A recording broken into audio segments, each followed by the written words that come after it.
all about seafood. Yeah, so actually that's kind of interesting. There's pros and cons of seafood, and I thank Aditi and the rest of the team, or actually Aditi is the team that put this all together, and with some insight here. So Aditi, tell us what we learned so far. Yeah, so today we'll just go over some of like the nutritional information. What are the pros and cons? We'll talk about the actual recipe. This time I was hoping if people were cooking along, they'd do like the steps beforehand. So we'll just talk about more of the nutritional information rather than pausing the video. And then finally, just how you can optimize your meals with seafood if you're choosing to eat seafood. So starting off with nutritional information. So seafood is the term that's given to describe a variety of different foods. So fish, crustaceans, things like lobster and shrimp, mollusks, so things like clams and oysters, and even sea urchin can fall under that blanket term of seafood. So in our previous sessions, we've kind of touched a little bit on fish, but there is a request to learn a little bit more about other types of seafood other than fish and perhaps how they compare. So we'll definitely be discussing some of that today. So starting off with nutritional information. So in terms of the nutrients you can get from seafood, they are a source of essential nutrients. So things like B12, selenium, zinc, B6, and iron. They are a good source of protein, and they can also be a source of your omega-3 fatty acids, so the EPA and the DHA that we've talked about in previous sessions. And as an example of how some seafood can have some of these essential daily nutrients, 3 ounce, which is 85 gram serving of cooked clams has a decent amount of vitamin B12 there, way over your daily value. There's also a high amount of selenium, zinc, iron, and then for a fillet of wild-caught salmon, we can see that it has a significant amount of B12, selenium, B6, and potassium. So they are quite rich in those essential nutrients in that way. Now, if we try to compare like what the nutritional value and content is of the different types. So starting off with lobster, we can see in terms of total calories, it's 80 calories for 84 grams. In terms of fat, it's just 2 grams of fat, no saturated fat contributes to that. It is higher in cholesterol, so about approximately 60% of your daily recommended value, and that's about 20 milligrams of cholesterol. It is high in sodium, so 320% of the daily value. Potassium is 300%. It doesn't have carbs. It does have protein. And then in terms of the vitamins and minerals, you're looking at about 6% for your daily intake of calcium, 2% for iron, and 2% for vitamin A. And if we were to look at shrimp, so slightly higher in calories, about 100, and then 1 gram of fat, 170% of your daily recommended intake for cholesterol. Again, high in the sodium, but lower in comparison to lobster. And then again, high in protein. And then you can see that it is a source of calcium, iron, vitamin A, and vitamin C. And for clams, again, similar, a lot of the calories are coming from protein, not a ton from fat. It is higher in cholesterol. And again, not that high in sodium in the case of clams, but quite high in potassium. Aditi, can you just take us through what's RDA for cholesterol, and can you explain what the 170 for shrimp means? What's your RDA? Yeah. 1 second, let me just take a look at the chart that I pulled it from. So so the goal for cholesterol content is somewhere about 250 to 300 milligrams of cholesterol a day, is the recommendation. Yeah. So should it say 57% then instead of 57 milligrams? Well, it's 57 milligrams, is that right?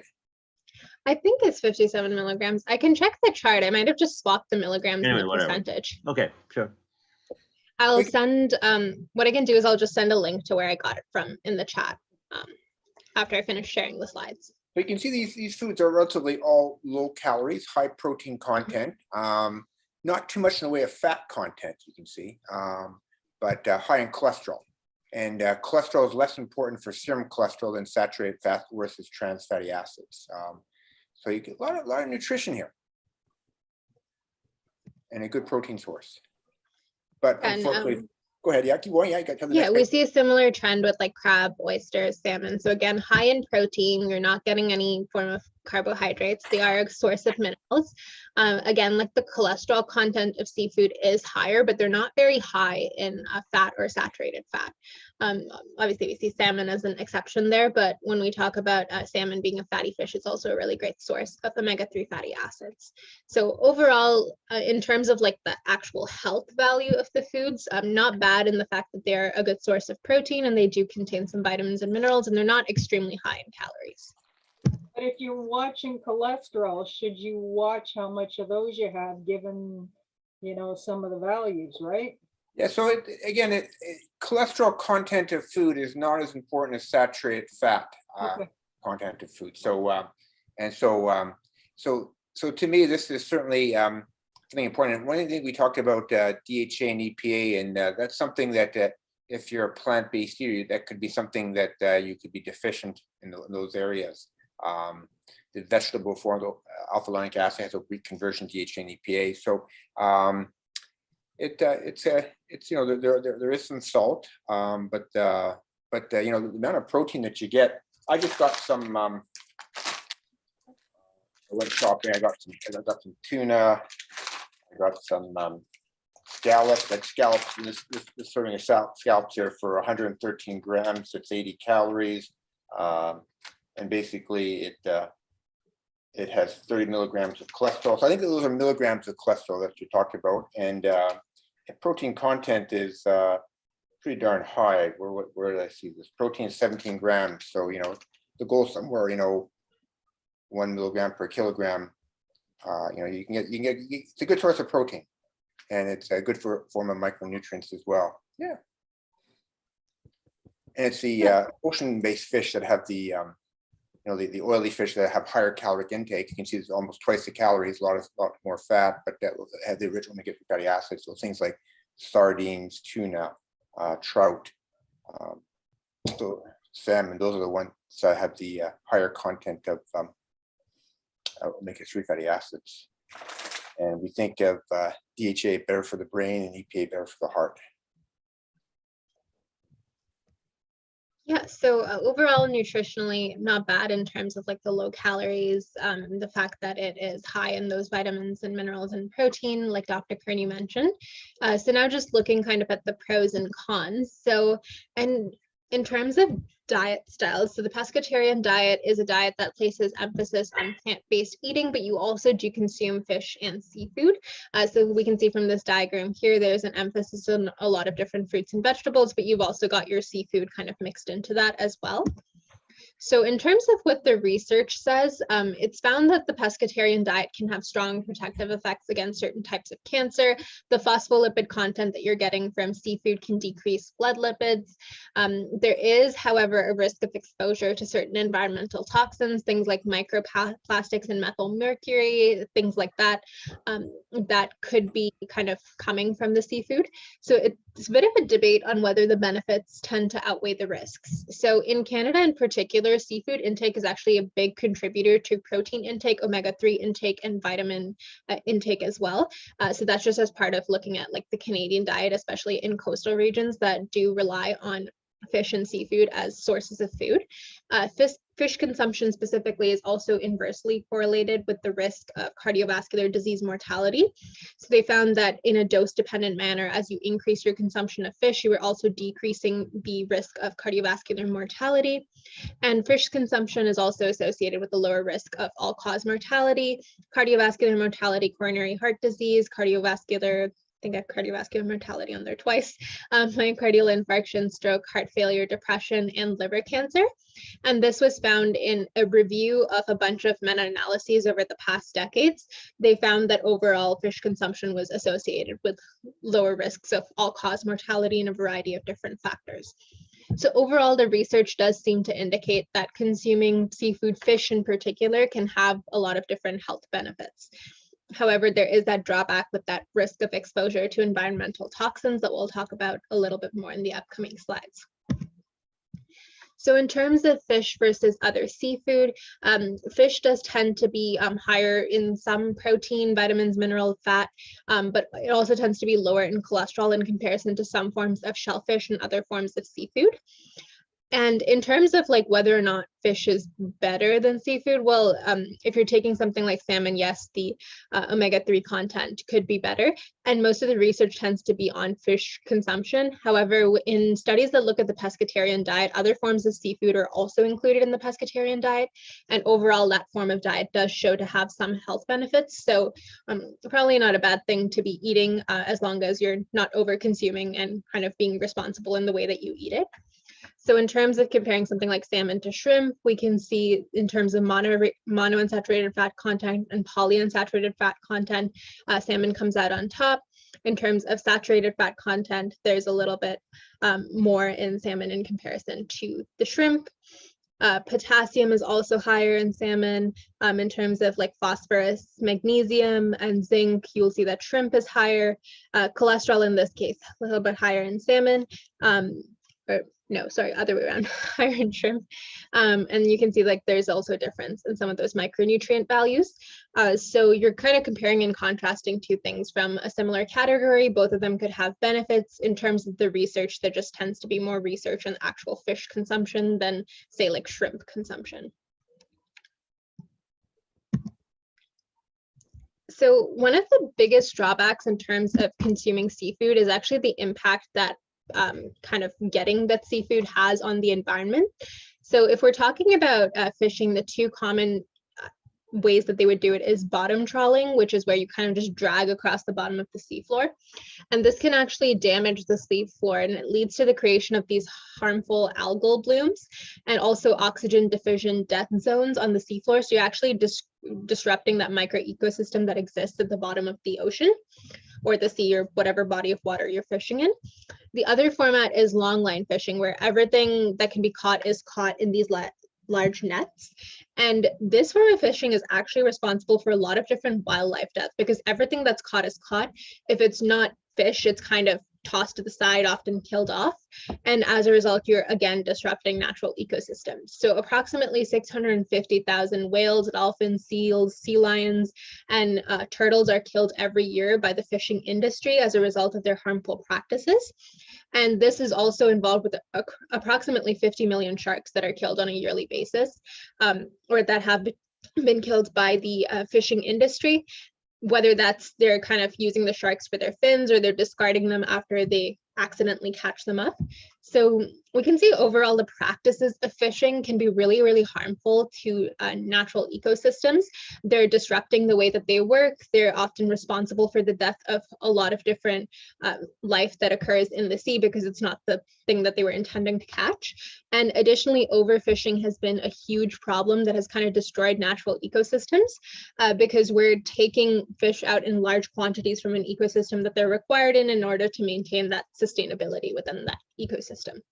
So overall, when it comes to the environment, there's a real cause for concern, just given the practices that are employed by the fishing industry in order to obtain seafood and how that overall is just really harmful to our wildlife. There's also a debate of like farming versus fresh. So if we're concerned about getting these sources from the ocean, the seas, etc., because we might be disrupting the ecosystem, is it better to actually farm the fish and the seafood instead? And the general answer is no. So farmed mollusks might be the one exception where there's a bit of a debate for how it could potentially be more eco-friendly, just because farming them doesn't require as much energy as, say, fish or something else would. However, for fish specifically, farmed fish take up more energy to grow and rear than just fresh fish living out there in the sea and the ocean.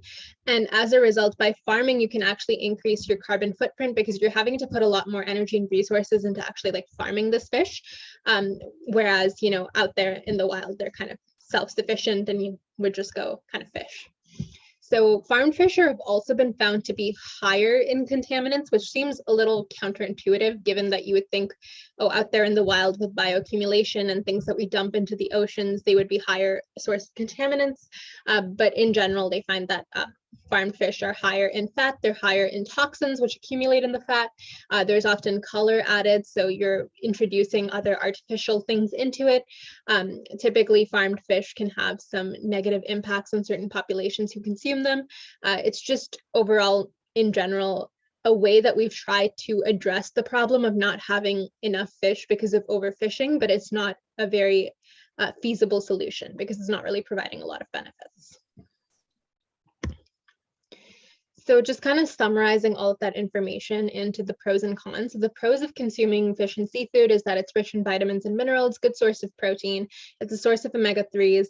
In some of the research studies we looked at, it shows a lower risk of coronary heart disease in individuals who consume more fish, decreased risk of death from coronary heart disease or cardiovascular disease. Also, lower blood pressure is associated with fish consumption. And in general, the pescatarian diet can have some protective effects, including potentially leading to a decrease in blood lipids due to that phospholipid and omega-3 consumption. But on the other hand, when we look at the cons, we can see that there's potential exposure to environmental toxins. So when you have pollution out there in the oceans and seas, shellfish and fish can act as reservoirs for bioaccumulation, where they're consuming these toxins, getting stored in them, and as a result, you can be exposed to certain types of microplastics, methyl mercury, etc. And if the seafood's not stored and prepared well, it could also be a source of food poisoning. So you have to be really vigilant in where you're getting your seafood from and making sure that it's good quality. Raw shellfish can also have low levels of different viruses like the norovirus, and seafood preparations, depending on how you prepare it. So things like frying or cooking in butter can also contribute to an increased risk of cancer, negative effects on heart health, because you're taking something that's not inherently unhealthy, but you're preparing it unhealthily. And that tends to be like a common preparation for seafood. And finally, the process of catching seafood can be really harmful to the environment.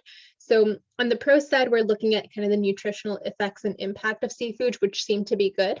However, it does come with the risk of exposure to environmental toxins, the harmful effect that actually catching the seafood has on the environment, and the fact that if you're not preparing it responsibly, it doesn't actually end up being better for your health. So this is kind of where a lot of the debate lies as to whether some of these cons that we're seeing should outweigh the pros, or whether the pros should outweigh the cons. So there's a bit of a mixed opinion out there in terms of what is necessarily better, because while when you look at just the nutritional content of seafood, it doesn't necessarily seem bad. When you consider all of the factors that go into actually getting the seafood, that can kind of be signaling that perhaps it's not the best thing to be investing in, just given the environmental practices. So again, a bit of a debate. This is not to say that you absolutely shouldn't have seafood or you absolutely should. These are just things that you should be aware of if you are eating seafood, just so you can do so responsibly. That's wonderful. So to me, this is like a mixed set of pictures here. So so to me, the best protein on the planet from the environment is basically beans. And what I remember is that, so it's interesting, I made a little stew today, and I love lentils. I put lentils in everything, and I put some extra beans. I'm actually making some soybeans and things of that nature as well. What I remember for beef, for every gram of protein you use for beef, it takes about 7 pounds of protein from vegetable sources to get that pound of beef. For chicken and fish, it's about half that amount, around 3. So for the environment, best to be beans. For second comes chicken and fish. Third is meat products. Now, we're killing billions of animals, and I don't know what to say about that. And that's an individual choice here. So. And so right now I'm a hypocrite in the sense that I'm predominantly a plant-based eater, but I do eat fish and seafood. And interesting about the environment right now is the traditional fish farming. The initial sets were quite a disaster, but I think we learned from that. Now, one of the things I learned about fish farming, for instance, is that if you move the nets around, it can actually, because you're fertilizing the ocean. And if you get too much fertilizer to one area, you actually destroy it. But if you move it around, you can make it more ecologically friendly. So people are doing things differently. I'm not trying to say pros and cons about this, but you know, the fish farming of tomorrow is different from fish farming of yesterday. Issue about plastics and pesticides, and, you know, mercury and lead and things of that nature. That's I wish I knew the answer to that. You know, in theory, it's bad. In practice, if we got to different areas of that. I'd be curious to see what Dr. Ganguly has to say about this, because I know we were just chatting before all this, and Aditi and Lori and other people saying. So what's your thoughts, first of all, Dr. Ganguly on where fish fits in or seafood fits into this whole picture of potentially being healthy or not healthy. Well, I think a lot of it depends on what sort of a hat you want to wear. Like if you're saying what's primarily best for my health, and if you're displacing animal meats with fish, then I suppose you could say that it's a movement in the right direction for health. A couple of other wrinkles just to throw in, there's now something called fish fraud. They did a study in Calgary, I think it was. They bought a bunch of fish and then analyzed the DNA. 20% of the fish wasn't what it said it was. And basically, it's interesting, Aditi, by the way, amazing presentation, but you picked up that the farmed fish have a lot more toxins and contaminants. If you actually understood what they fed them, it would be really obvious why. The stuff they feed these fish is terrifying. Like they feed them dead fish brains, on and on and on and on. So whatever. And then, are you wearing an environmental hat, which Dr. Curnew has nicely summarized kind of there as well in terms of protein and the planet and the global warming. But, I guess in a pragmatic sense, you try and move in the right direction. And I have a hunch we all have our whatever little foibles, you know what I mean? I don't think any of us should, if we try to be perfect, we'll probably end up being neurotic. But yeah. But I love your point about beans, because not only is beans better for the planet, beans are also better for us. So basically, and maybe having a plant-based diet where you flavor with a little bit of fish, you know what I mean? You maybe use these things as flavorings as against staples is a thought. It's kind of interesting. I was looking at the different diets, and it was done by the UK diabetes group. And what they talked about is that if you're more vegan, then you're calcium deficient and you have more osteoporosis fractures. Your DHA and EPA level are substantially lower. And in theory, that may accelerate Alzheimer's disease and may be cardiovascular harmful. On the other hand, is that I think we all believe that processed food is by far the worst food. 60% of calories are processed. Getting rid of processed food makes sense. Meat is associated with all sorts of potentially harmful effects. And if someone wants to say, listen, I'm going to have one hamburger a week and have one day of meat, that I certainly don't have a problem with that. I'm trying to get more and more plant-based eating. And I'm being a little bit of a hypocrite right now, as I'm killing fish, but I don't want to kill regular animals. So I'm not sure what to say about that. I'm still trying to figure that out. I'm waiting until we can synthesize some of these the actual foods. You did lots of research. What's your thoughts on that? Where does fish, seafood, and things of that nature fit in? I think it depends on what's going to be like the most sustainable diet for you. In terms of like what hat you want to wear, as Dr. Ganguly was talking about, sometimes it's about kind of finding a balance, because in an ideal world, you'd have the ability to kind of pick and choose everything and not have barriers to that. But unfortunately, in the current world, things like cost, expense, things like that mean that you can't necessarily go one way or the other in terms of either if that's being like responsible in the sources of seafood that you're choosing, or if that's kind of leaning more plant-based. Not that that's necessarily very expensive, it's just the shift can sometimes be a little bit expensive. So I would say like moving in the right direction is probably going a direction of like less seafood, not necessarily cutting it out completely if that's not sustainable to you, but like Dr. Ganguly said, perhaps using that as flavoring in like your regular diet and not having it be a staple would probably be like a sweet spot that you can hit, where you're not necessarily cutting out something that you like, or you're not necessarily cutting out something that would make your diet something that you don't want to do, but working towards being more plant-based, so you're kind of mitigating that environmental harm, or at least your role in it, and also going for proteins that are kind of associated with some additional health benefits like the beans and the lentils. And I think an important takeaway that from what all three of us have been saying is that you really have to think about this. Like it's not a simple kind of, just grab whatever's the shelf and eat. You've really got to think this through. It's quite complicated, because I think our world has become very complicated, sadly. You can't just, like, I think people never used to think about what they ate, and they just used to live relatively healthy lives. But I think now you really have to think carefully. Yeah, especially as you get older, because our caloric requirements, your basic metabolic rate, if you're inactive, if you're 70 years of age, is between 1,200 to 1,500 calories a day.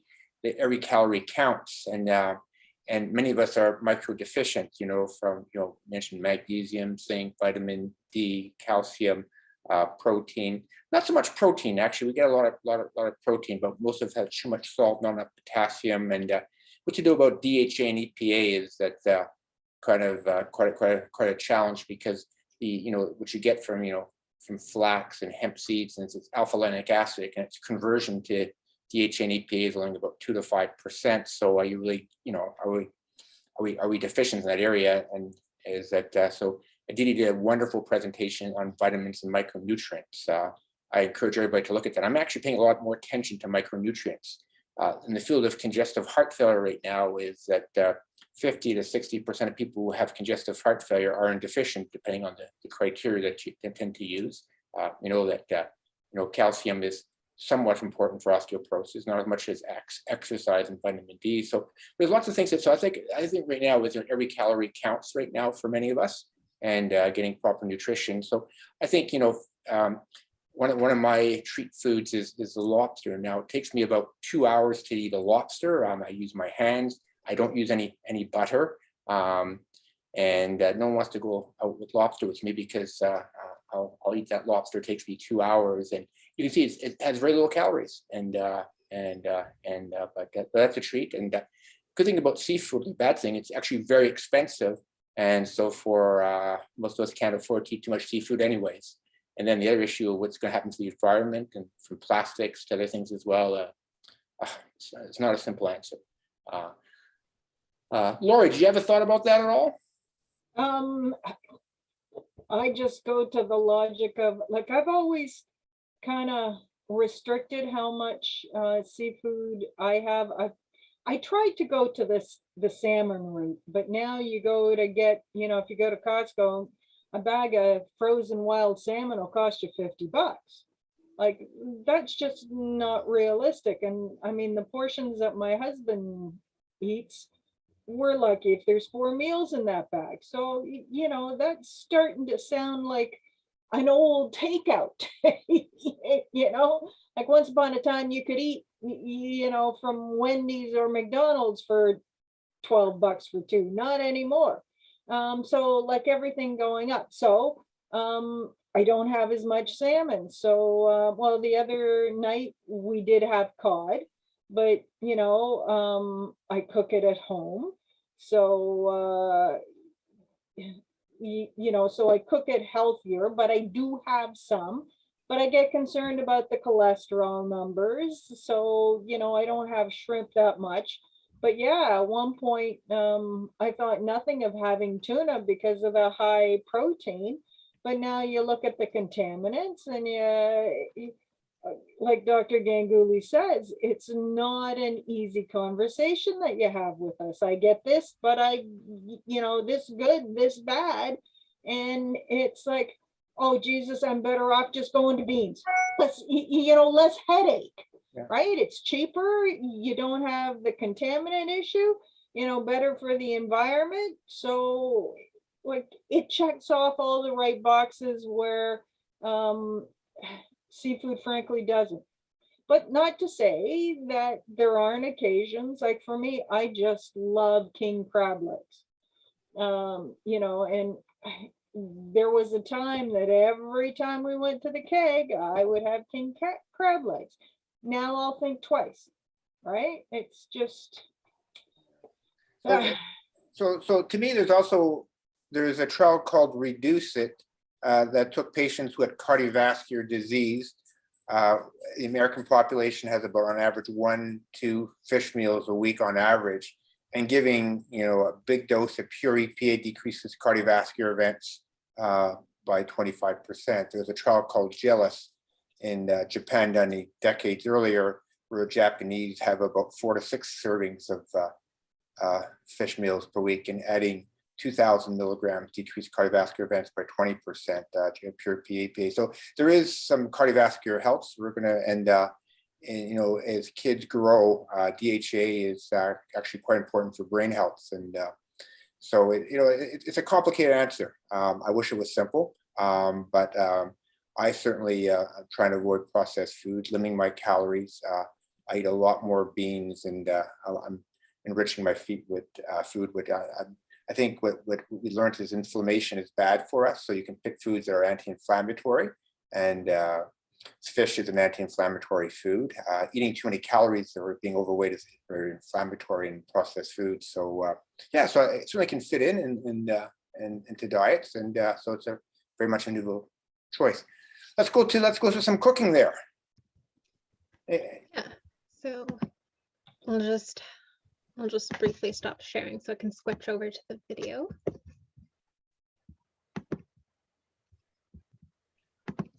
I'm not sure if anybody else any thoughts as well, but I'm curious to see what other people have to say about this. Anybody else has thoughts about how anybody else any opinion on that?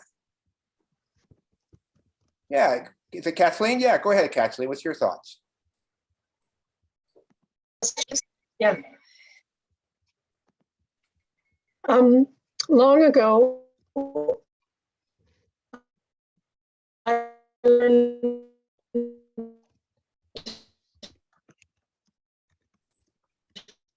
from some source that shrimp.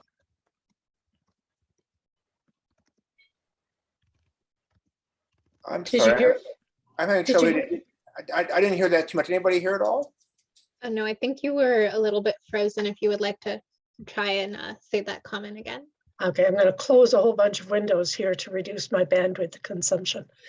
Okay, so I learned years ago that shrimp was high in cholesterol. Is that still a fact? Yeah, so shrimp is actually high in cholesterol, absolutely, but low in calories. It's good in protein, but cholesterol content to food is not as important as we thought it was 10, 30 years ago. I think it's still important. Some of us hyperabsorb cholesterol, and most of us don't. So about 15% of us actually have a pretty strong association. So what you can do is that if you eat a lot of eggs or fish, you can actually do an experiment on yourself for a couple of months and see what happens to your serum cholesterol to see if that changes or not. And there's other effects too as well. So, it's like fish. There's nothing good about fish and chips. Just tastes good, but it's not a health food. So if I have fish and chips right now, what I tend to do is that I get it baked, and I get it with a baked potato at this stage, and I steal a couple fries from somebody else's plate.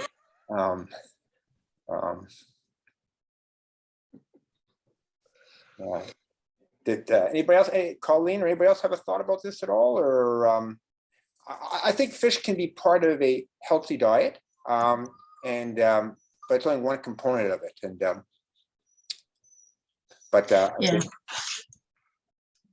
I was just going to apologize earlier for not being able to answer when you spoke to me, because I was in the car. I was listening, but I wasn't able to communicate till I pulled off. And it's raised a lot of questions, because I didn't think about all the environmental impacts. I always thought, the tuna fish, we eat salmon maybe once a week or once every week and a half. And I always thought it was a really good choice and healthy and protein and all the good nutrients. So yeah, lots of food for thought today. That's the only thing I have to say. yeah, no, I struggle with this on a regular basis. Great. Any thoughts on anybody? Should we just go to the rest of the video? Is that good for everybody? Yeah. Perfect. Thank you. Thanks for sharing that. Okay.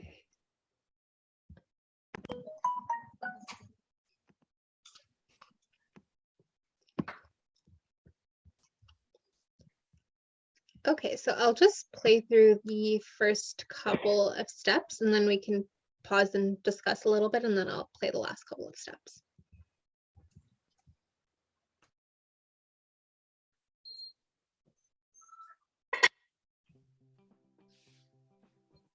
Saute the green onions and garlic for 1 to 2 minutes. Add in the potato and corn and saute for 3 to 4 minutes. Then add in your spices and saute for 1 to 2 minutes. Yeah, so recipe-wise, it's fairly simple. You basically just saute things for a little bit, add your vegetable stock, and then let it simmer away. Yeah, so if you're interested in cooking live, basically the first couple of steps is you just want to saute some green onion or regular onion and garlic. You can do that in like a margarine or vegan butter if you wanted to. It can be done in oil, can also be done in vegetable stock if you're going kind of oil free. And then you just add some potatoes and corn. In terms of corn, you could use canned or frozen. I think we've talked about it in previous sessions. Frozen tends to be better, but if that's not accessible, canned or fresh is totally fine as well. Yeah, so I actually, I started off making that. So, I thought we had some corn, but didn't have corn. So, so I got some, I love cutting up onions and found some carrots. I found some bok choy, found some broccoli, and I actually put the potatoes, and I put the potatoes with the skin on. I keep the skin because all the micronutrients are on them, and I put them in the microwave first. And what we have home is that we have almond milk, and we got some low salt vegetable stock. Now, different flavors. I was going to ask Didi about flavoring right now. Is that I didn't use any butter or anything like that as well. And what I did do is I had some frozen shrimp and some and what else did I have? Scallops. And so what I did is I just put them in the microwave with just a little bit of water first, and I use that water at the bottom of the pan with the saute the onions there, and I put them in there, and then I just put I have a can of lentils. I put lentils into everything, or soybean, and so I made like a triple portion. I'm going to freeze a bunch. We talk about batch cooking. I'm going to have this soup for the next 2 weeks if all goes well. And I didn't really read too much in the way of scallops or shrimp in there. You know, I just put some other things too as well. And now I'm just trying to decide what other things to put in there. So I have some cayenne pepper. I have some turmeric. I have some cumin. I know that some of these are actually good in antioxidants. What are the flavors of these things? What are some of the things I should add to that? And I have some, I have some chili pepper and stuff. So tell me some of these flavors. What type of flavors do they add by adding these different ones? Yeah, so you can definitely add, and cayenne's just kind of like spiced, so you can pretty much add that to everything. Turmeric, in my opinion, I don't really think it has like a very distinct flavor, so to me, I'm okay with that in a lot of different things. It's just a matter of being careful when you're working with turmeric because it basically stains everything that you're using. Yeah. So just being careful with that. In terms of like cumin or any of the other like curry spices, like if you think about like coriander seed or ground fennel seed, they tend to have like a stronger flavor. So they can, they're really good in terms of like the different antioxidant properties that they could have. It's just being mindful of how much you're using because the flavor is more pronounced in some of those spices than in comparison to others. But yeah, you could pretty much use anything you would want. I think traditional chowder is, I think dried thyme is in there along with like the salt and pepper. I don't have dry thyme, so I just put Italian spices in there and I thought it was fine. So you could go that route. You could put turmeric, you could put cumin if you want more of a curry flavor. But yeah, I think just spices like star anise, cinnamon, cumin, clove, they're all good in terms of their anti-inflammatory profile. They just have a strong taste. So you want to use those kind of sparingly and be tasting as you add them in. I think with things like turmeric or cayenne, cayenne is just spice, so again being mindful of that, but something like turmeric to me doesn't have like a very strong definitive flavor, so adding like a little bit of extra, that is probably not going to change the flavor profile a whole lot. It will change the color by quite a bit though. It's kind of, fish itself has a delicate flavor too as well. So you don't want to put, you want to enjoy the flavor of the fish and things of that nature, or the shrimp or whatever. So I think I'll just put a little bit of turmeric in there, make it a little bit more yellow color to that. And I will avoid, I know it's got chili on there. And I just said, man, I'm not sure I want to have chili when I have fish. I never thought about that. What about you, Lori or Colleen or Kathleen? What do you like to put on your fish? Yeah, for me, depending on what I'm cooking, I really like dill. you know, because it's a mild, the important thing with something like this, you know, fish and you're using scallops and shrimp, they're both mild. So you don't want to overpower them, but you know, a little bit of cayenne gives it a kick, and heat actually helps with satiety. So, you know, that can be good. Just simple. I tend to keep it simple. I've always got thyme, whether it be dried or fresh, and I prefer to use fresh. You know, I buy the plants in the winter, otherwise I grow it in the garden. So yeah, just something mild, but depending on how you like your chowder, like using Cajun spices can give it a good kick, right? But remember, the spices will overpower. And black pepper goes good in everything. Exactly. Yeah. Yeah, and if I'm using salt, I always make sure I use double the black pepper. It's not the traditional ratio, but that's mine. Works for me.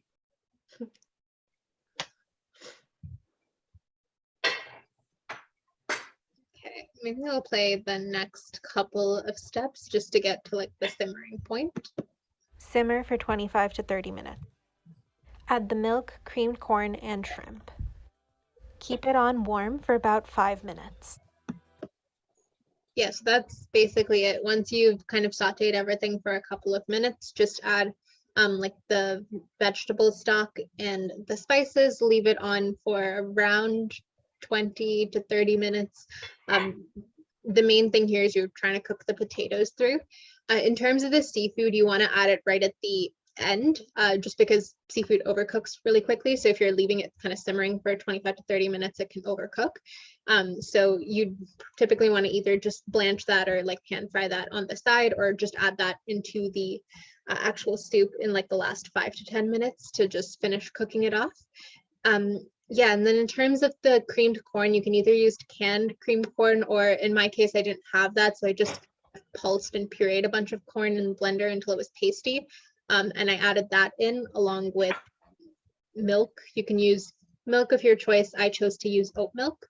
Yeah, and then you just kind of leave it on for around 5 minutes on a warm setting. You don't want to boil it or cook it further. And that's pretty much it. It's relatively simple. Most of the cooking time is just it simmering over the stove. So you said goat's milk. No, oat milk, like Oat milk. Oh, okay. yeah, oat milk. I was gonna say goat's milk is a stronger taste. So it just, okay, oat milk. Mm-hmm. Yeah, I find out of all the plant milks, I think the taste of oat milk to me is the mildest, which is why I used it. But you can definitely use soy or almond or regular milk if you wanted to. And out of curiosity, do you make your own oat milk or do you just buy it? I don't. I just buy it. I've made it once before at home. It's not that hard. I just don't have like a big blender in a student house, so it's simpler for me to buy it. In terms of actually making it, I think you just soak oats, and it's like 1 part oats, 3 parts water in a blender, and it's done. Yeah, that's what I thought. So I was just curious. Yeah, I think in terms of eco-friendly, I think oat milk uses the least water to produce. So amongst all the plant milks, I think that has one of the lower carbon footprints.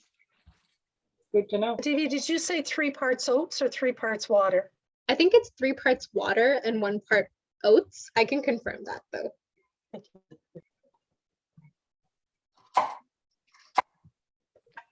I think almond milk has the most, uses the most water, I think, for of all the nut milks, I think. Is that right? I think so. I think it's like almond and like other nut milks are at the top, and I think it's soy, and I think oat uses the least. Fantastic. Mine tastes beautiful.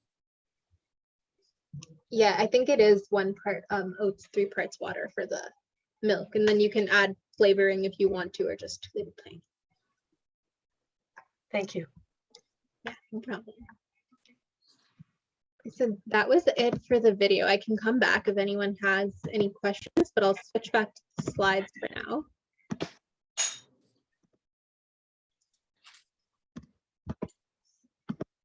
Okay, so in terms of nutritional information, so the one on the left is with the actual like shrimp added in. I think it was based on using like 1 pound of like frozen shrimp. And the amount that I made about 8 servings. It was enough for myself and like all of my housemates. So that's about 154 calories per like 1 cup. And then in terms of fat, again, 1.8, because we've talked about how seafood has some fat content, but it's not necessarily super high unless it's a fatty type of seafood. We can see the cholesterol is a little bit higher. There is some sodium in there. In terms of the carbohydrates, most of that's just coming from the potato and the corn. And then we can see a decent amount of protein in that 1 cup, given that we have a decent amount of shrimp in there. If you were to omit the shrimp, you'd be looking at 93 calories per 1 cup. Again, most of the calories that you've lost in this case is in the protein category because there's no shrimp in there. So if you didn't want to use shrimp but wanted to still have like this be a balanced meal, you'd need to add a source of protein. So that could be lentils. That could be if you want to puree, instead of using the creamed corn, if you wanted to puree like white beans and add that in as the thickener, you could do that. Those would be like some other ways to add protein in. If you didn't want to use shrimp, you could also alternatively replace shrimp with another form of shellfish.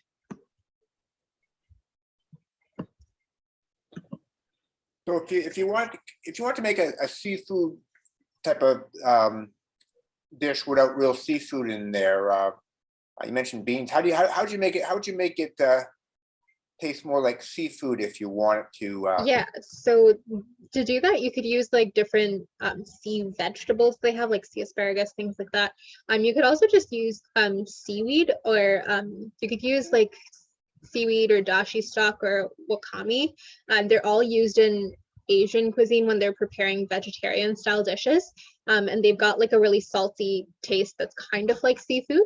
So if you don't want to lose that seafood taste, you could add some form of sea vegetable or a seaweed or seaweed derivative to add like the flavor. Yeah, if you had a tahini, what would that do? So tahini is a sesame paste. It's commonly used in Middle Eastern cooking. So it'll add like a nutty flavor. It's also good for like thickening things and adding a little more creaminess. But it is just pureed like sesame seeds. So high in calcium, but also kind of high in calories as well. Perfect.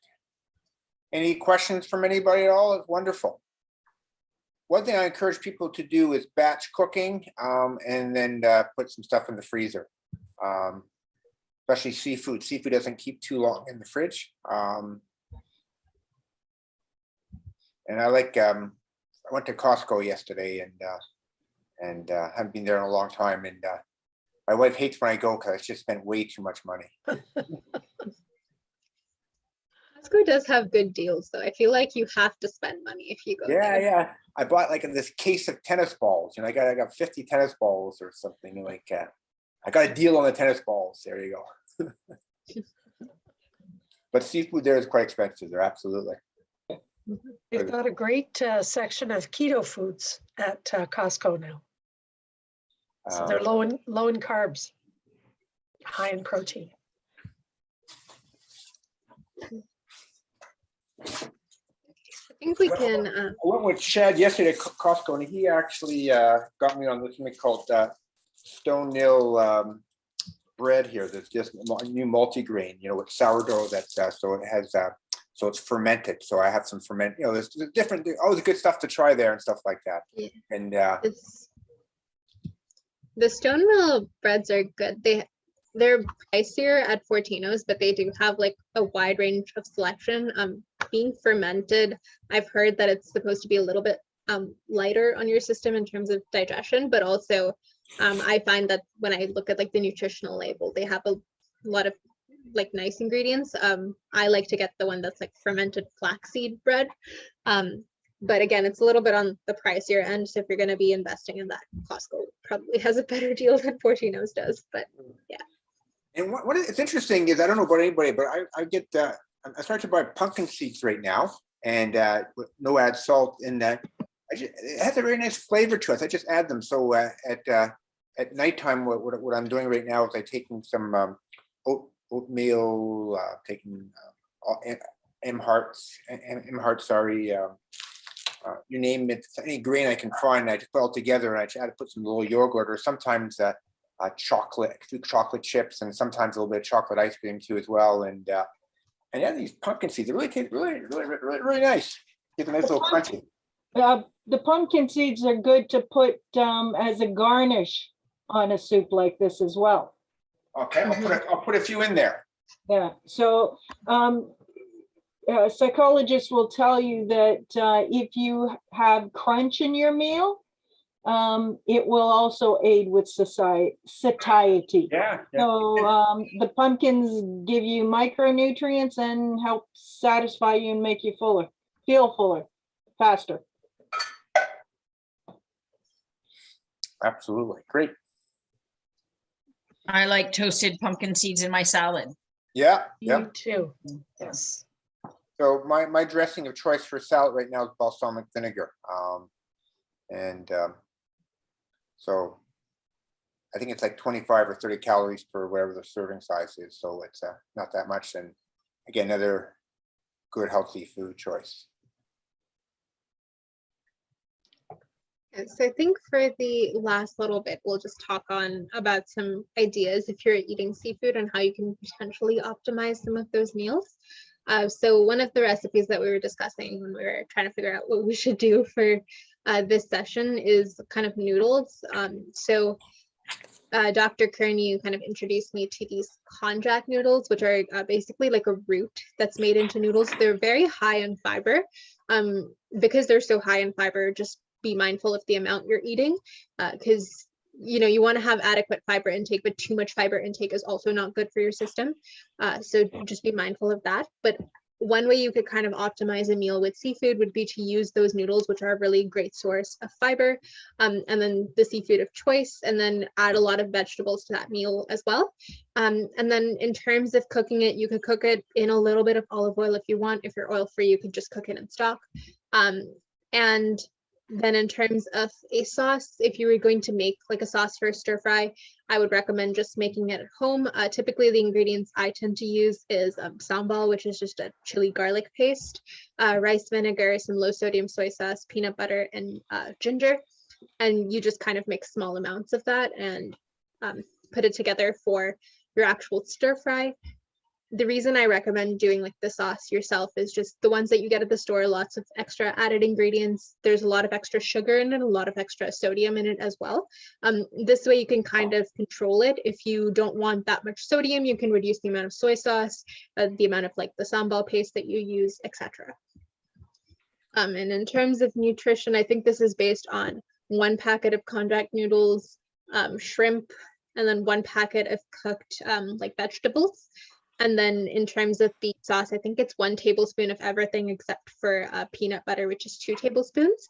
And it comes out to around 271 calories per serving. So you've got about 9.8 grams of protein. You've got some fat in there. You've also got a decent amount of fiber and carbohydrates. Again, a little bit higher on the sodium, but you can kind of control that and adjust that per what you need. So that's like another recipe you could try if you're looking for another healthier version of a dish. So I got some konjac noodles here, and this whole bag has it has 3 servings. It's 17. It's 45. It's 50 calories for this big bag of noodles.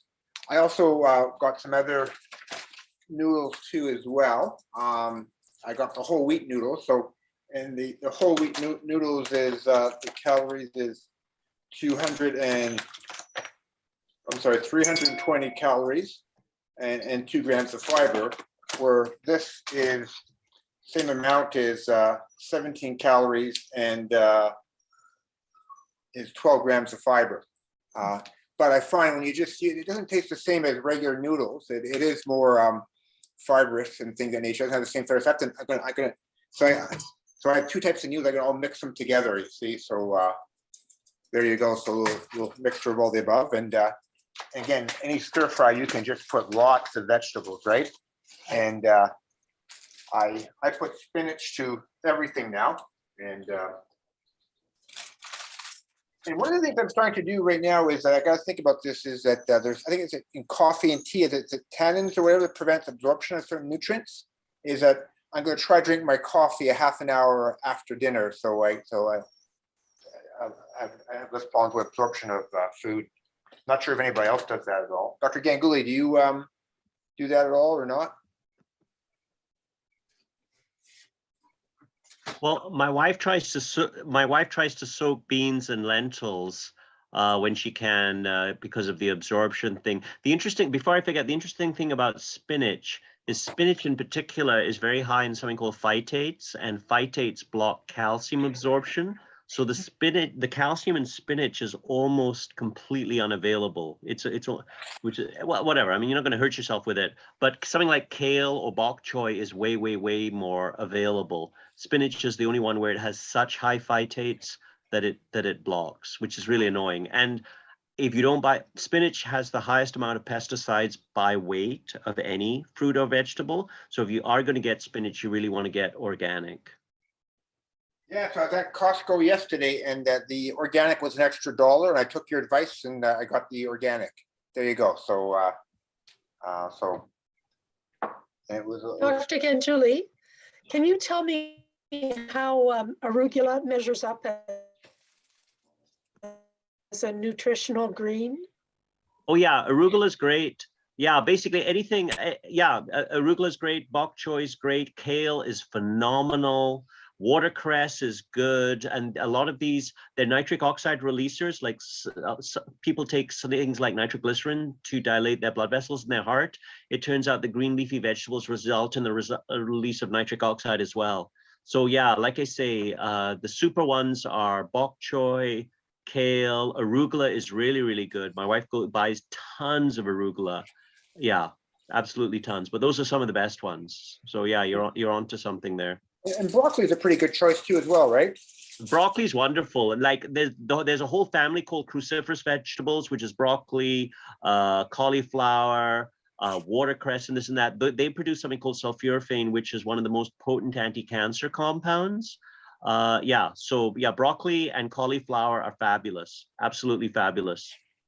So one quick question, Dr. Ganguly. I had heard that for the spinach, if you cook it, as in wilted spinach, you don't have the same offset with the calcium. I think it helps a little bit, but Neil Barnard, who's kind of one of the big guys, he basically says it's just empty. So Okay. he suggests kale and bok choy, and there's one other that I keep forgetting, but kale is a fabulous alternative. Kale is nutrients per calorie. Kale is almost off the map. So we just go through a lot of kale and a lot of arugula, actually, and then we do quite a lot of sprouts as well, which we always do raw. Broccoli sprouts have about the highest level of this anti-cancer compound sulforaphane of anything. So if we can buy sprouts, we buy broccoli sprouts. We'll always go through at least one box of those a week. Yeah, when you cook bok choy, how do you like to cook it? What do you do with it? Well, you can do a lot of things. I mean, you can steam it, you can stir fry it. Those are two big things that you can do. Yeah, my wife tends to just have a lot of salads with kale, but bok choy, I don't think you can eat it raw. So yeah, you need to cook it. But yeah, like a lot of Chinese food uses it in huge amounts too. It's a little hard to get organic bok choy, I think. And what do you say about your beans? What do you do about your beans too? You said something about beans I didn't hear at the beginning. Well, whatever. Beans, lentils, legumes are the absolute super food. And my wife says that, when she soaks it, does she soak it a certain way, or what does she do about that? well, however you want to. I mean, you can soak it overnight and then just drain off the thing. That's also good if you have trouble with bloating and stuff. You pour off the water, and that contains one of the main substances that tends to cause bloating. I mean, yeah. But you know, if it doesn't really bother you, it's not a huge thing. I would consider that kind of like a minor theme, as against a major theme. But if you can do it, Great. Well, sometimes I do is I keep the water in my beans, so it gives me a little bit of a bloating sensation. I call it like the Ozempic effect. It just makes me feel a little bit bloated. Right. So yeah, eat a little It's bit less, satiety. stuff like that. So I'm always trying looking at ways of eating less. So but I do make sure that I really wash and rinse them properly, because sometimes I'm guilty of not always mention things like pesticides and residual effects, and you know, are you always getting what you're buying and things of that nature? So just always make sure you spend some time rinsing and things.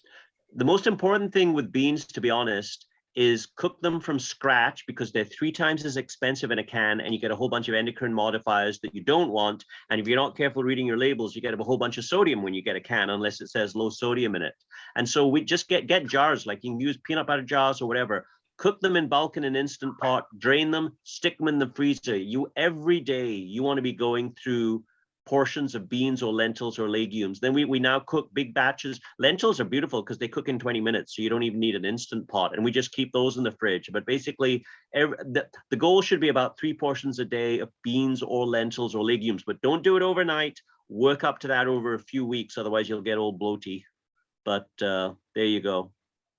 Interesting too as well, there's a randomized controlled trial for women who have hot flushes. If a half a cup a day of soybeans decrease the amount of hot flushes and the severity, because it has an estrogen-like molecule to you that is not harmful to you, and that was based on top of probably plant-based eating. So a lot of times people end up on hormones, estrogens, and things, and they have harmful effects. So to me is that I would go with soy first, and half a cup of soy.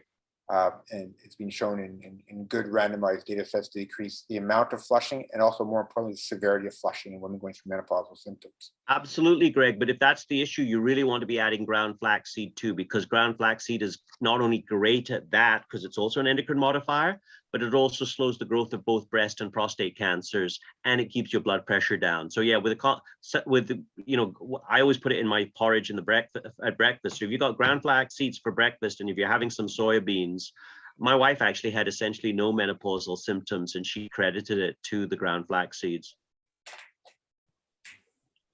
All right, let's go back to summarize a few things. I'm just opening up my konjac noodles and throwing into my stir fry. Okay, yeah. So in terms of just optimizing your dishes, just kind of general rule of thumbs, if you're concerned about like carbohydrate content in some of your favorite dishes, for instance, if you really like lobster rolls, but you don't like the bread and stuff that comes with it, you could always ask for lettuce wrap. In general, if you're eating out, it's great to always ask for the dressing or the sauce on the side if possible. That way you can control the amount that you're putting in. And then in terms of your seafood, you can opt to lightly saute in like a little bit of olive oil or blanch your seafood rather than trying to fry it. Avoid using butter, and try to add them to meals kind of to flavor it, not necessarily as the staple.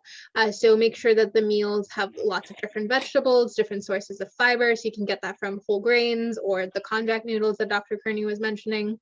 And then another thing you can do is if you like seafood, but you want to be eating less of it, just try to kind of do half seafood, half another form of plant-based protein, and slowly change the ratios. So for example, if you were doing that noodle stir fry and you decided, I don't want to eat all that, I kind of want to reduce the amount, perhaps you do shrimp and tofu, and over time you just increase the amount of tofu that you're using. Or you can keep it at that kind of ratio that you like.